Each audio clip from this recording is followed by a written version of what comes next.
नमस्कार, आप देख रहे हैं अपना बिहार। मैं हूं शुभे मिश्रा आपके साथ। चलिए करते हैं बुलेटिन की शुरुआत।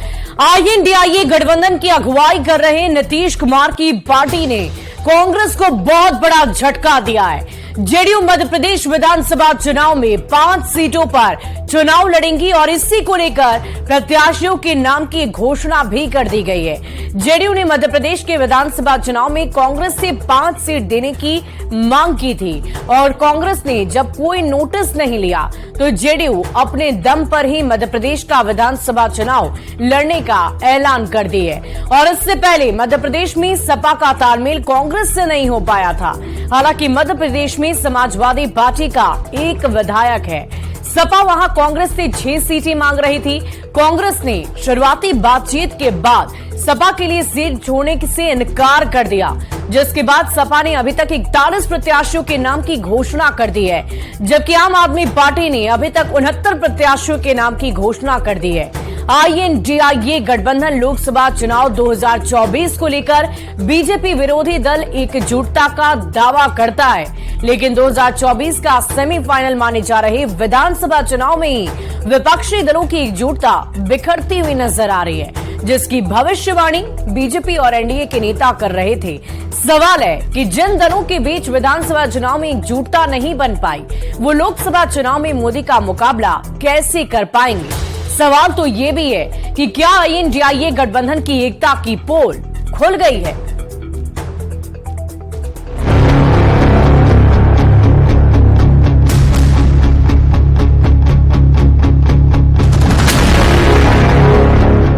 मोदी को हराने की नियत से इंडिया नाम का गठबंधन बना।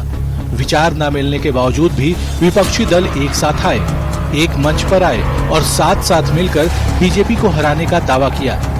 लेकिन लोकसभा चुनाव तो बहुत दूर की बात है। 5 राज्यों के विधानसभा चुनाव में ही इंडिया नाम का गठबंधन बिखरता हुआ दिख रहा है। शुरुआत मध्य प्रदेश से हुई। पहले कांग्रेस और सपा में जुबानी जंग हुई। कांग्रेस ने सपा के लिए सीट नहीं छोड़ी तो सपा ने प्रत्याशी उतार दिए और जेडीयू और कांग्रेस का गठबंधन नहीं हो पाया है, जिसके बाद जेडीयू ने भी मध्य प्रदेश में 5 सीटों पर चुनाव लड़ने का ऐलान कर दिया।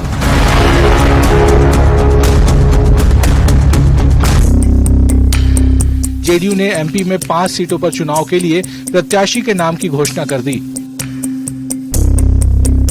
जेडीयू ने जिन 5 सीटों पर चुनाव लड़ने का फैसला किया है, उनमें पिछोर, राजनगर, विजय राघवगढ़, थांदला और पेटलावद सीट शामिल है। जेडीयू ने इन सीटों पर उम्मीदवार भी घोषित कर दिया है। पिछोर से चंद्रपाल यादव, राजनगर से रामकुंवर रैकवार, विजय राघवगढ़ से शिव नारायण सोनी, थांदला से तोल सिंह भूरिया और पेटलावद से रामेश्वर सिंघार को चुनावी मैदान में उतारा गया है। इंडिया गठबंधन में तमाम घटक, कई सारे घटक दल हैं, जिसमें जेडीयू भी एक है और माना जा रहा था कि इंडिया गठबंधन का जो आज स्वरूप हुआ है वो जेडीयू की वजह से तैयार हुआ है। लेकिन बावजूद इसके मध्य प्रदेश विधानसभा चुनाव में जेडीयू ने अपने दम पर अकेले चुनाव लड़ने का जो फैसला किया है, इससे साफ है कि इंडिया गठबंधन में सब कुछ ठीक ठाक नहीं चल रहा है। इसके पहले आम आदमी पार्टी हो या समाजवादी पार्टी, उन्होंने भी अपने अपने उम्मीदवार उतारे हैं, लेकिन जेडीयू का अलग से उम्मीदवार उतारना एक थोड़ा चौंकाता है। जेडीयू को उम्मीद थी कि कांग्रेस 2 सीट जेडीयू के लिए छोड़ देगी, लेकिन कांग्रेस ने एक भी सीट नहीं छोड़ी, जिसके बाद जेडीयू ने एमपी के चुनावी मैदान में अकेले उतरने का फैसला कर लिया। तो लोकसभा चुनाव 2024 को लेकर बीजेपी विरोधी दल एकजुटता का दावा करते हैं, लेकिन 2024 का सेमीफाइनल माने जा रहे विधानसभा चुनाव में ही विपक्षी दलों की एकजुटता बिखरती दिख रही है, जिसकी भविष्यवाणी बीजेपी और एनडीए के नेता कर रहे थे। सवाल है कि जिन दलों के बीच विधानसभा चुनाव में एकजुटता नहीं बन पाई, वो लोकसभा चुनाव में मोदी का मुकाबला कैसे कर पाएंगे। न्यूज 18 के लिए दिल्ली से अमितेश सिंह की रिपोर्ट। तो एमपी में कांग्रेस से बात नहीं बनने के बाद अब जेडीयू ने 5 सीटों पर अकेले ही चुनाव लड़ने का ऐलान कर दिया है और ऐसे में केंद्र की सत्ता से बीजेपी को हटाने के लिए एकजुट हुई विपक्षी दलों की एकता की पोल खुलती हुई नजर आ रही है। कहा जा रहा है कि जब 2024 के सेमीफाइनल में ही विपक्षी एकता दरक रही है, तो फाइनल में विपक्षी दलों का क्या होगा। लेकिन बिहार में जेडीयू और कांग्रेस अब भी 2024 में साथ रहने का दावा कर रहे हैं और दलील ये है कि राज्यों के विधानसभा चुनाव का मामला अलग है और ये INDIA गठबंधन 2024 के लोकसभा चुनाव को लेकर बनाया गया है। लेकिन बीजेपी को बैठे बिठाए जेडीयू कांग्रेस पर निशाना साधने का मौका मिल गया है। गैर भाजपा विपक्षी दलों की एकजुटता की सफलता तो दिख रही है। 2024 लोकसभा चुनाव को लेकर के इंडिया गठबंधन बना है और इसको लेकर के भारतीय जनता पार्टी परेशान है, घबराई हुई है। राज्यों के चुनावों की परिस्थितियां अलग है, तो राज्यों में अगर कोई दल उम्मीदवार दे रहा है तो ये शीर्ष नेतृत्व का विषय है। शीर्ष नेतृत्व इस पूरे मामले को देखेगा इंडिया गठबंधन का, इसलिए इसमें कोई बहुत बड़ा इशू नहीं है जिसको लेकर के हमारे विरोधी बीजेपी वाले हाई तौबा मचा रहे हैं। देखिए, जिनका भी लक्ष्य ये होगा कि उन्हें 2024 में केंद्र से मोदी सरकार को हटाना है, वो इंडिया गठबंधन की दिशा में आगे बढ़ेंगे और जिनका लक्ष्य कुछ और होगा वो उस दिशा में आगे बढ़ेंगे। तो सबके अपने अपने लक्ष्य हैं और उनके फैसलों से जनता भी ये समझ जाएगी कि इनका लक्ष्य क्या है। मैं किसी राजनीतिक दल का नाम नहीं लेता हूं, लेकिन इतना तय है कि जो इस समय इंडिया गठबंधन के खिलाफ है, दरअसल वो मोदी के साथ है, भले ही वो एनडीए में हो ना हो। घमंडिया गठबंधन में सिर्फ अवसरवादियों का जमात है, ये घपले घोटाले वाले लोग हैं और ये सब जो है सीबीआई और ईडी के डर से एक साथ जुटे हुए हैं। ये सब चुनाव तक सारा घमंडिया गठबंधन बिखर जाएगा और ये अपने अपने औकात में आ जाएंगे। ये सारे लोग बिना नीति, सिद्धांत, नियत और नेता वाले लोग हैं और माननीय मुख्यमंत्री जी को जिस तरह से कांग्रेस इग्नोर कर रहा था, आज माननीय मुख्यमंत्री ने कांग्रेस और लालू यादव जी को अपना औकात दिखाने में सफल हुए। चुनाव लड़ने का जो फैसला लिया है वह स्थानीय संगठन के विस्तार के लिए लड़ा है और हर एक राजनीतिक दल को अधिकार प्राप्त है। इसके राजनीतिक निहितार्थ अगर राष्ट्रव्यापी कोई इसका देख रहे हैं या बिहार के संदर्भ में देख रहे हैं तो वो मुगालते में है। 2024 के लोकसभा चुनाव के लिए इंडिया गठबंधन बना है, जिसकी पहल माननीय नीतीश कुमार जी इस देश के पहले राजनेता रहे हैं जिन्होंने यह कहा कि तीसरा मोर्चा, चौथा मोर्चा बकवास की बात है, कांग्रेस के बगैर विपक्षी एकता की बात की नहीं जा सकती है। इसलिए इसके कोई राजनीतिक निहितार्थ नहीं है। संगठन विस्तार के लिए हर एक राजनीतिक दल को अधिकार प्राप्त है चुनाव लड़ने। और चलिए अब समझिए कि एमपी में आखिर कैसे दरक गया INDIA गठबंधन। देश में 5 राज्यों में विधानसभा के चुनाव हो रहे हैं। चुनाव वाले 5 राज्यों में मध्य प्रदेश भी शामिल है। मध्य प्रदेश में मुख्य मुकाबला बीजेपी और कांग्रेस के बीच है। विधानसभा चुनाव के पहले ही विपक्षी दलों का INDIA गठबंधन बन गया था। वहीं मध्य प्रदेश में विपक्षी गठबंधन की संयुक्त रैली होने वाली थी, लेकिन ये भी ना हो सकी। माना ये जा रहा था कि विपक्षी दल मिलकर बीजेपी का एक साथ मुकाबला करेंगे, लेकिन सीटों को लेकर पहले कांग्रेस और सपा में घमासान हुआ और अब उसके बाद जेडीयू ने भी 5 सीट पर चुनाव लड़ने का ऐलान कर दिया है। हालांकि जेडीयू बिहार की पार्टी है और मध्य प्रदेश में उसका बहुत जनाधार नहीं है, लेकिन अगर जेडीयू के उम्मीदवार ने उतने कोटे का वोट ले लिया जितने से कांग्रेस उम्मीदवार की हार हो जाती है, तो ये INDIA गठबंधन के लिए सेटबैक होगा। कांग्रेस से नाराज सपा ने 41 प्रत्याशियों के नामों की घोषणा कर दी है। वहीं आम आदमी पार्टी ने अभी तक 69 प्रत्याशियों के नाम की घोषणा कर दी है। तो अलग अलग पार्टियों की तरफ से अलग अलग प्रत्याशियों के नामों की घोषणा की जा रही है और अब जेडीयू ने भी 5 सीटों पर अपने उम्मीदवारों के नामों का ऐलान कर दिया है, उन्हें उतार दिया है। तो सवाल उठने लाजमी है कि क्या INDIA में जिस एकजुटता को लेकर बात कही जा रही है बीजेपी के खिलाफ, क्या वाकई वो एकजुटता है या दरार आ गई है। और चलिए अब बढ़ते हैं अगली खबर की ओर। शिक्षक बहाली से जुड़ी हुई आपको बहुत बड़ी जानकारी देंगे। पटना से ये बहुत बड़ी खबर आपको बता रहे, रिजल्ट का मामला है। रिजल्ट पर एक और बहुत बड़ा खुलासा। न्यूज 18 बिहार झारखंड लगातार रिजल्ट पर एक खुलासे कर रहा है और एक बहुत बड़ा खुलासा कर रहे हैं हम। उच्च माध्यमिक कंप्यूटर साइंस में ये बड़ा खुलासा, साल 2000 जन्म तिथि के बाद भी अप्लाई किया गया है। 2019 से पहले पोस्ट ग्रेजुएट होना जरूरी था और उन्हीं लोगों को इस फॉर्म को भरना था, वही इसके लिए योग्य माने जा रहे थे। लेकिन अगर आपकी जन्मतिथि 2000 हो तो आप सोचिए कि आप इस फॉर्म को कैसे अप्लाई कर सकते हैं। लेकिन फिर भी इस अभ्यर्थी ने इस फॉर्म को अप्लाई किया।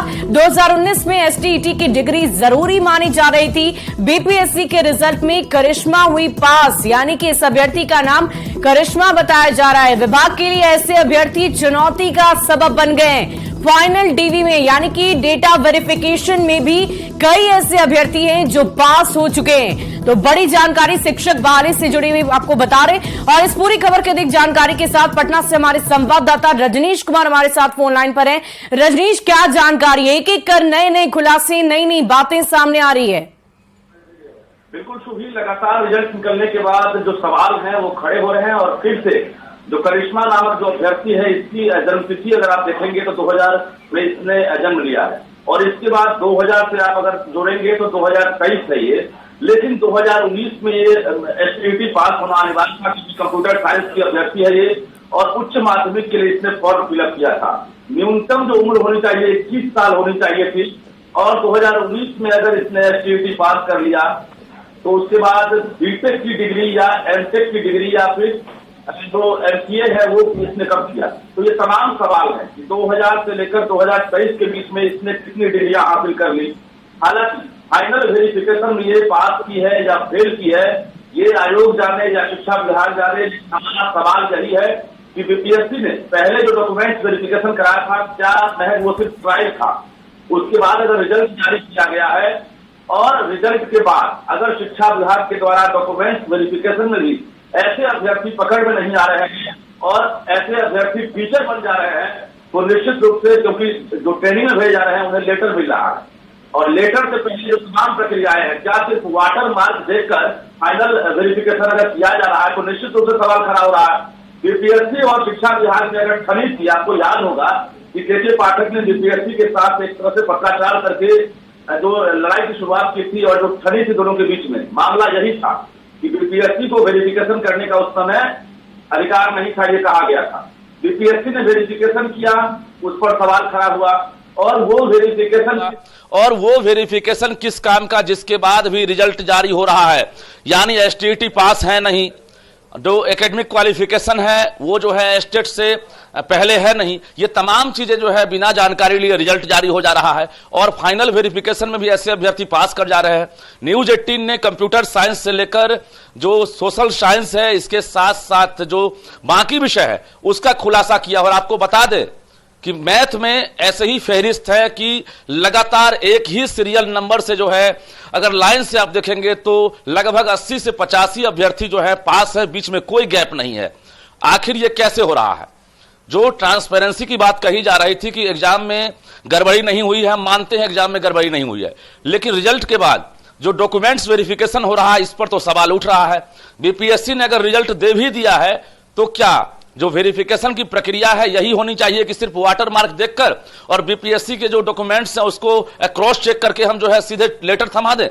और ऐसा हो रहा है, तभी हम कह रहे हैं अभी भी शिक्षा विभाग से अपील है न्यूज 18 की कि जो डॉक्यूमेंट्स वेरिफिकेशन हो रहा है उसको आप सही से दिखवाएं, क्योंकि काफी संख्या में जो फर्जीवाड़ा है वो सामने आ रहा है। हालांकि कई ऐसे अभ्यर्थी हैं जिन्होंने इस तरह की हरकतें की है, लेकिन ज्यादा अभ्यर्थी अब भी जो है जो सफल हुए हैं वो योग्य हैं, और उन्होंने एक तरह से अर्हता हासिल की है, जो मेरिट में ओरिजिनल स्थान रखते हैं। वैसे अभ्यर्थी को परेशानी ना हो, इसका भी ख्याल रखा जाए।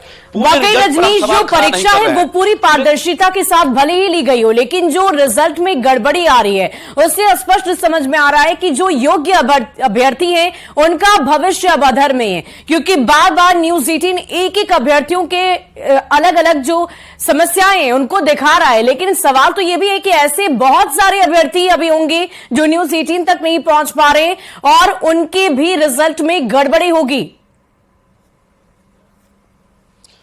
बिल्कुल, देखिए, मैं ऐसा नहीं है कि बिहार में मेरिट की कमी है, बिहार में प्रतिभा की कमी है। जिनका चयन हुआ है वो भी कहीं ना कहीं मेरिटधारी हैं, और जो कई ऐसे असफल अभ्यर्थी हैं जो कट ऑफ आने के बावजूद असफल हो गए हैं क्योंकि बाहरी अभ्यर्थियों ने घुसपैठ कर लिया। और हम इसलिए नहीं कह रहे हैं, कल हमने दिखाया था कि सोशल साइंस जिसमें बाहरी अभ्यर्थियों को प्रवेश करना नहीं था क्योंकि एस्टेट पास होना अनिवार्य था और एस्टेट में सिर्फ और सिर्फ बिहारी का अधिकार था क्योंकि डोमिसाइल नीति उस वक्त लागू थी। लेकिन अगर बाहरी अभ्यर्थी इस तरह से अगर 100 अभ्यर्थी भी फर्जीवाड़ा करके अगर प्रवेश कर गए हैं उत्तर प्रदेश, बंगाल, झारखंड कहीं के, तो बिहार की हकमारी हुई है, ये हम बार बार कह रहे हैं। और जो रिजल्ट है उस पर कहीं ना कहीं असर पड़ रहा है। फाइनल जो डॉक्यूमेंट्स वेरिफिकेशन हो रहा है इसकी जो प्रक्रिया है, हम बार बार कह रहे हैं, क्रॉस वेरिफिकेशन सही तरीके से नहीं हो रहा है, तभी उन्हें लेटर जो है फाइनल रूप से दिया जा रहा है। और ऐसे अभ्यर्थी गांधी मैदान में सीएम नीतीश कुमार के समक्ष भी पहुंच जाएंगे, जो ज्वाइनिंग लेटर भी हाथ में पकड़ लेंगे। तो उससे पहले शिक्षा विभाग के एसीएस के पाठक हों या बीपीएससी के चेयरमैन अतुल प्रसाद हों, इसको लेकर मंत्रणा करें, क्योंकि हम शिक्षा व्यवस्था पर और बीपीएससी की जो एक्टिविटी है, जो रवैया है और जो प्रणाली है, उस पर हम सवाल खड़ा नहीं कर रहे हैं। हम बार बार कह रहे हैं कि आपने जो परीक्षा लिया है, जो ट्रांसपेरेंसी से आपने लिया है, वो काफी बेहतर था। वाकई रजनीश, बहुत बहुत शुक्रिया आपका हमारे साथ जुड़ने के लिए, तमाम जानकारी के लिए। इस पूरे मामले को लेकर शिक्षा विभाग और साथ ही साथ बीपीएससी की छवि भी धूमिल हो रही है, इसलिए जरूरत है तो सिर्फ और सिर्फ इस वक्त डॉक्यूमेंट वेरिफिकेशन पर और भी ज्यादा ध्यान देने की। और चलिए इस पूरी खबर को हम आपको समझा देते हैं कि आखिर ये गड़बड़ी क्यों हो रही है, इसके क्या मायने हैं। शिक्षक बहाली में गड़बड़ी के मायने को समझ लीजिए। बिहार में करीब 1,70,000 पदों पर बहाली निकाली गई। बीपीएससी ने शिक्षक बहाली की परीक्षा ली और परीक्षा के पहले नियम कानून पूरी तरह तय कर दिए गए। माध्यमिक और उच्च माध्यमिक की नौकरी के लिए एसटीईटी जरूरी है। माध्यमिक और उच्च माध्यमिक परीक्षा में डोमिसाइल नीति लागू कर दी गई, यानी कि माध्यमिक और उच्च माध्यमिक में सिर्फ बिहार के निवासी ही नौकरी पा सकते हैं। माध्यमिक और उच्च माध्यमिक की बहाली में बाहरी को मौका नहीं मिलेगा। लेकिन शिक्षक बहाली का जब रिजल्ट सामने आया तो यूपी के भी छात्र पास हो गए। अब आप समझ सकते हैं कि ये कितनी बड़ी गड़बड़ी है। जो योग्य ही नहीं है उनका भी रिजल्ट सामने आ रहा है। यहां तक कि बिना ध्यान दिए उनको काउंसलिंग का लेटर तक भी भेज दिया गया। सवाल तो यह है कि क्या इस तरह की लापरवाही बिहार के अभ्यर्थियों के साथ नाइंसाफी नहीं, क्योंकि दूसरे प्रदेशों के अलग अलग जो शिक्षक अभ्यर्थी हैं जिन्होंने परीक्षा के लिए फॉर्म डाले, खास करके प्राथमिक और उच्च माध्यमिक के लिए उन्हें योग्यता नहीं दी गई थी, लेकिन फॉर्म तो फॉर्म, परीक्षा भी थी और उसके बाद अब काउंसलिंग में भी जा रहे हैं। तो जाहिर सी बात है कि बिहार के जो योग्य अभ्यर्थी हैं उनके साथ ये नाइंसाफी है और जरूरत है इस वक्त शिक्षा विभाग और बीपीएससी को इस पूरे मामले पर संज्ञान लेने की। बढ़ते अगली खबर की ओर। शेखपुरा में सदर अस्पताल के कर्मी और डॉक्टर की एक बहुत बड़ी लापरवाही सामने आई है। पहले तो ऑटो पर ही प्रसव करवाया गया, फिर नवजात को बिना किसी व्यवस्था के और बगैर ममता कर्मी के एक स्टील के पॉट में अस्पताल के अंदर ले जाया गया। तस्वीर सामने आने के बाद अस्पताल प्रबंधन की कार्यशैली पर कई सवाल खड़े हो रहे हैं।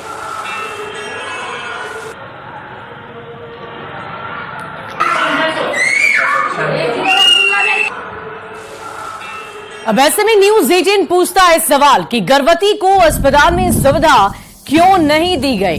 अस्पताल के बाहर ऑटो में क्यों प्रसव कराया गया? नवजात के लिए कोई व्यवस्था क्यों नहीं की गई? क्या सदर अस्पताल में कोई डॉक्टर वहां पर उपलब्ध नहीं थे जो इन्हें अटेंड कर सकते थे?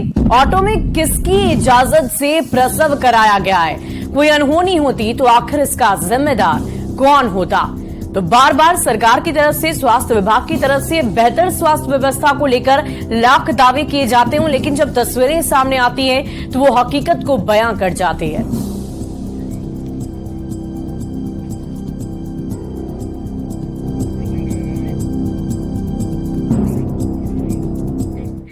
और फिलहाल इस बुलेटिन में अभी के लिए बस इतना ही, लेकिन न्यूज 18 बिहार झारखंड पर खबरों का सिलसिला लगातार जारी है।